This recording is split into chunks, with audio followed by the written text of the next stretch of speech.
Yeah.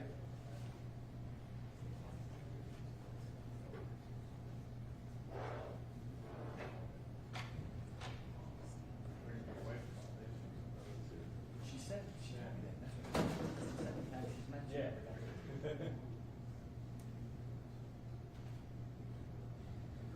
Yeah, sure.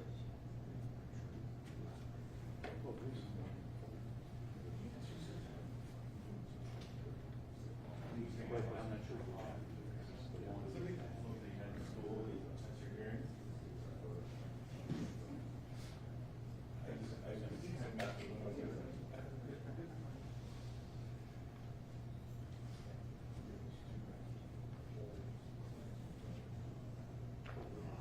So you end up in the remedial class.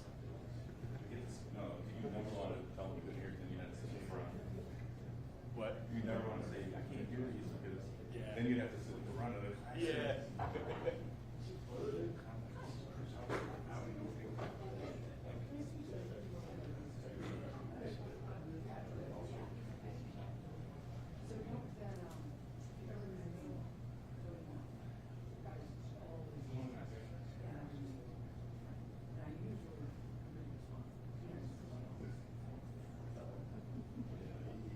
That's what we're in front of them right now, yeah. I know the name.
Good morning, and thank you for being here. I'm joined, as you can see, by Mayor Evans, members of my command staff. This is for an update on the Maplewood Park shooting. Last year, as I'm sure you all remember, on the evening of July 28th, our community experienced an unforgettable tragedy. Hundreds of community members were together in Maplewood Park, enjoying beautiful weather, a barbecue, and music. Suddenly, joy turned to terror when multiple people arrived with guns and began shooting.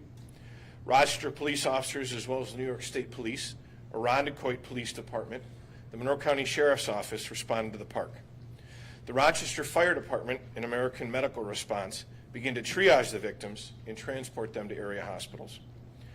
As a result of the dozens of shots fired, 7 people were wounded, including Tayasia Manning and Felicia Council, who succumbed to their injuries and lost their lives.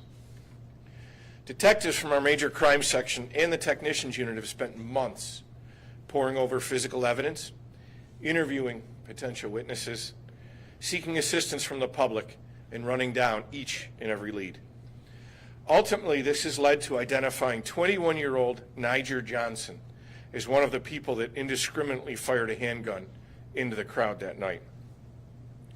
Over the last 5 months, the major crime section has been working hand in hand with the U.S. Marshals Violent Felony Fugitive Task Force in an attempt to locate Johnson. As a result of their tireless efforts, coupled with community tips, they were able to narrow in on Johnson's location.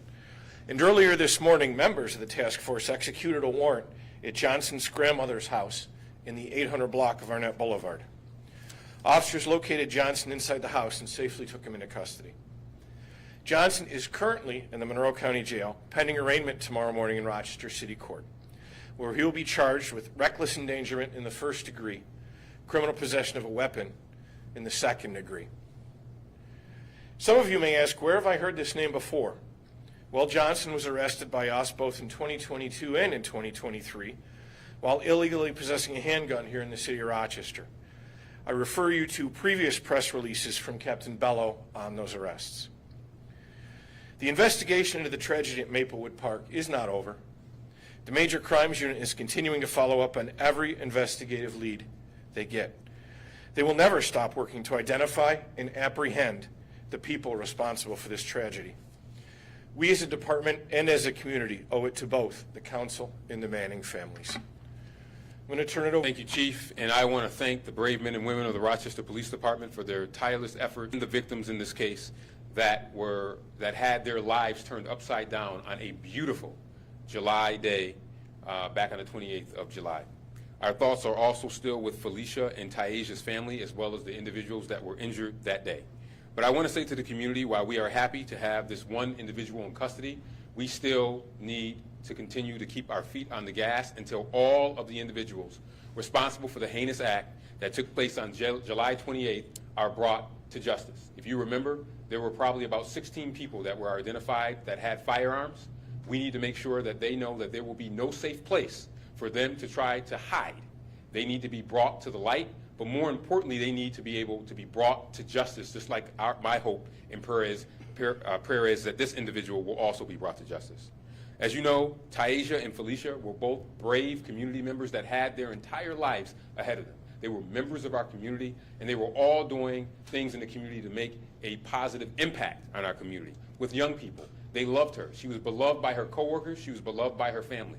Same thing with Felicia, who was also working in the human service field to help people. We owe it to the families of Felicia and Taisha to make sure that we get justice for this individual that was apprehended this morning, but we also owe it to them to make sure that the other 15 people who were seen carrying firearms are also brought to justice. I also want to give a special thanks to the community. The community reached out to the mayor's office, to the police department, to the broader community, and they said that they had enough. It turned into a day of horror and unnecessary destruction. People brought their beefs and their issues and affected people who had nothing to do with whatever issues they had going on. That's something that we cannot tolerate in this community, and I hope that this arrest today sends the message that we will continue straight up carnage in our community. I'm hopeful for our community because our community has made it clear that they have had enough. They don't want any excuses for individuals that go into parks and shoot at old people, kids, and women. And that is what we had happen on July 28th. So I thank the Rochester Police Department for their unwavering commitment to solving this crime. And I thank the broader community for their tips, their prayers, and the hope for a better Rochester. And it is my hope that we will continue to make sure that we pursue justice. But more importantly, I ask that this community takes another moment and pray for the families of Felicia and Taisha who brought in the new year without their loved ones. Thank you. You guys have questions? I'll answer what I can. Was Johnson on any kind of monitoring, parole, probation at the time of the shooting? No, he was not on any type of monitoring at the time of the shooting. Frank, we're about 7 months removed from that shooting. What prompted this arrest now? Well, we've been looking for him for the last, I believe, 5 or 6 months. We were working very closely with our members on the Marshals Task Force, and we were just getting roadblocks. We did not get a lot of cooperation from the family, and finally, because of the work that our investigators on the task force did, we were able to zero in on a location for him. We were confident it was there, and that's when we executed the search warrant or the arrest warrant this morning and took him into custody. So we've been looking, we just haven't been able to find him up until now. Captain, for the amount of suspects still left to be pursued, is there anything you can clarify for us right now that could connect you based off of this arrest to those people? No, it's pretty much where we were before, right? It's a very complex case. We have over 16 people that were in the park with weapons that we're aware of, and we had almost 50 rounds fired from at least 9 different guns. It's a very complex case. It's a very difficult case to be able to charge somebody with any of the various crimes that were committed. That doesn't mean we're not going to continue to try. In Mr. Johnson's case, we were able to do that. It's just a very high burden of proof that we have to come up with, and it's very difficult when it's that complex. I wonder if you could expand on that a little bit. Reckless endangerment as the top charge. 2 women died. And I think most of the community would be thinking, well, why isn't he being charged with murder? Why isn't he charged with anything related to the death? So could you just explain a little bit? Yes. So basically, in order to charge somebody with murder, you have to be able to say that this gun was fired by this person and shot this victim and killed this victim. And in Mr. Johnson's case, number one, we don't believe that he fired the shot that killed either one of the victims. The reckless endangerment is for firing a gun in a park where there's hundreds of people with complete total disregard for everybody that's there and not caring about anybody but yourself and recklessly firing that gun in the park. Nobody was struck by his bullets as far as we know, but the act itself of firing a gun in a crowded park like that is what substantiates the reckless endangerment. And just to clarify, the CPW, did he have a gun on him at the time when he was arrested? No, but we can prove beyond a reasonable doubt that he possessed a gun because he fired it. Frank, is he seen in one of the videos we've been playing or photos you've identified? Yes, I believe he was suspect number 9, if I'm not mistaken. And is he, can you describe what he looks like in that photo or that video? He had long braids, which he has since cut, and I believe he's like crouched down, holding the gun. But it was in fact number 9. On How do you know the bullets that he is accused of firing didn't get in? Like we said before, Berkeley, it's like putting a puzzle together, right? From where he was standing and where the victims were standing, we're pretty confident spot at a specific time firing the gun. We know that one of the victims would be celebrating a birthday later this month. Felicia Council, we've heard from her father. He is calling this, in less words, a belated birthday present. How have you been working with the family to make sure that you can close at least the primary suspect? Well, what I can tell you is that the families of both victims, the primary contacts that we have our investigators' personal cell phone numbers. And, we don't talk to them every week, but we communicate with them regularly. And, and I know that the investigators talked to the contacts this morning, once we took Mr. Johnson into custody to let them know. So that, that's what pushes the investigators to do what they do, is to be able to try to provide answers for the family. And this doesn't answer all their questions, but at least it gives them some sense of, hey, something's happening here. Somebody's hopefully going to be held accountable for the horrific events that happened.